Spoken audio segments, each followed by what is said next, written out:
Greetings, Nimrods. The other day, Frog and I scrounged up some eastern red cedar. This tree doesn't grow very big, so when you do find a couple logs that are worthy of running through the sawmill, we decided to grab a few. And there's Boxer, our Stihl 056, that was ready to go to the glue factory when I got it, and we brought it back. And yeah, it's that Boxer. So here we are, we're set up with our slabbing rail for the first cut. And I'll talk a little bit about how we set that up while I'm getting into the cut, because it does take a little while to get through. When I first start here, you're going to notice it's going pretty slow, and there's a couple reasons for that. One is that the eye joist that I use for my guide rail is a narrow one. It's a 9-inch eye joist, and it's a little tippy. So I'm going slow until the bar is into the wood completely. And then also you can't see, but on the power head side of the saw, on that side of the log, there's a bunch of branches, little stumps of branches sticking out. So I'm trying to get through that without snagging the mill on it. So it's going slow, and then once we're by that, we'll bear down and push along at the incredible speed these things cut. Anyway, so getting back to that setting up that guide rail. The first time you do it, it's a little tricky, meaning the first cut you make, you make sure that that guide rail is perfectly parallel to the center of the tree. And so you have to measure and shim and measure and shim both ends, and then screw into the wood through the shims. And make sure it's relatively level sitting on top of the wood too, at the point you're shimming. It doesn't have to be leveled a long way, long as it's parallel to the core of the tree.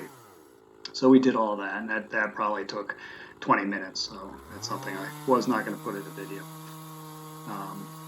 And then once that's all screwed in place, and you got to be careful that the screws are not going to be in the plane of your chain as you're cutting through. Usually one end's a little thinner than the other because you're making it parallel to the center of the tree. So you got to do a little bit of math, and math is not my strong point. So as I'm coming up to the end here, you'll see I stop short of the end, and I stop abruptly and pause, and that's because I saw sparks coming out of the bar, and yes, I hit the screw. I did some bad math, so then I had to back the whole saw out of the cut instead of pushing through. And as I go here, I have to, you want to stick shims in. That's what I did there off camera, but you're constantly moving your wedges forward so that the bar is not getting pinched, because things slow down when that happens. Almost there. And what I eventually had to do is, after I backed that out, I had to snap off you'll see when I flop over the slab that it snaps off at the end. And off camera, I took another chainsaw and just nipped off the end again to get rid of the bump, because here we go. Exciting moment. Not there yet. There it is. See me pausing there. My little slow brain registering what I just did. Crap. All right. The real downside to this is, it's hard to keep your chain sharp doing this anyway, especially with these cedar logs where the shape of the log is all lumpy and in and out, not a round thing. There's a lot of dirt trapped in it, and your chain gets dull really quickly. And when the saw is on the jig, on the sawmill, it's very hard to sharpen. I use a file, so I'm not using some Dremel tool or something silly like that. So I have to basically take it off the jig and start over again, sharpening it. So here we are, snapping that end. You'll see it had to break off at the very end there. Not too hard. But there it is. So then I had to go back and sharpen that blade. There's the screw. I mean, I just barely hit it, but it did the chain in, believe it. So I went back and I gave it a half-ass sharpening job without taking it off the jig. I just got like half strokes on it, and then carried on and did a couple more cuts and realized, well, I'm just going to have to stop and clean it up and take the rig off and really sharpen it. So this is a different day here. A couple days later, I got the chain all sharpened and got ready to do it again. I put a slabbing rail. You don't have to use a slabbing rail for the second one, but it does make it easier because getting in and out of the cut is sort of a pain in the ass. Yeah, you're balancing and holding that big old saw up, trying to get in there. And this way, it's cantilevered over the end, and you can kind of, it takes the weight. Of course, is my little saw. My setup here is a little unbalanced, so that's why I threw a log on the other end there to keep it from teetering too much. When I go to do the next log, I will definitely set up a better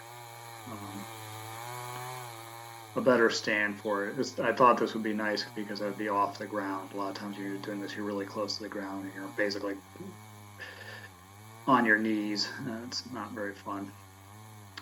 So in this one here, it's pretty much the same thing as what we saw before, except this one is, the setup has been changed so that I'm trying to cut about 1.25 inch thick slab. So a little math.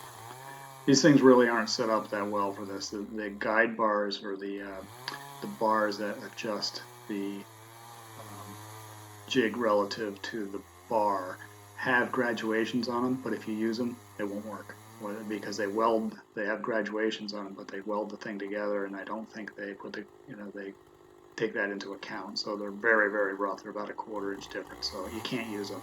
You can use one and then just match up the other with a tape measure. So it's a little bit slow every time you have to change the thickness of this. And also, speaking of slow, yes, the process is pretty slow. This is not something you would do if you were trying to make boards to sheathe your house.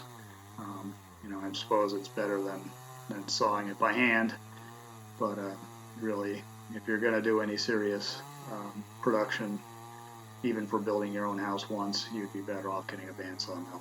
It's sort of the lesson learned for me. These are great for making beams. That you could cut a tree down and make a beam in the woods and take the beam out as opposed to dragging the whole log out. So they have their place, and I don't regret buying it. But really, if you're going to make boards, you're better suited doing something else. Because this is a lot of work to set this up, and pushing it through is about as fun as it looks. It's not the most pleasant thing for your back. You do this all day, you're going to know about it.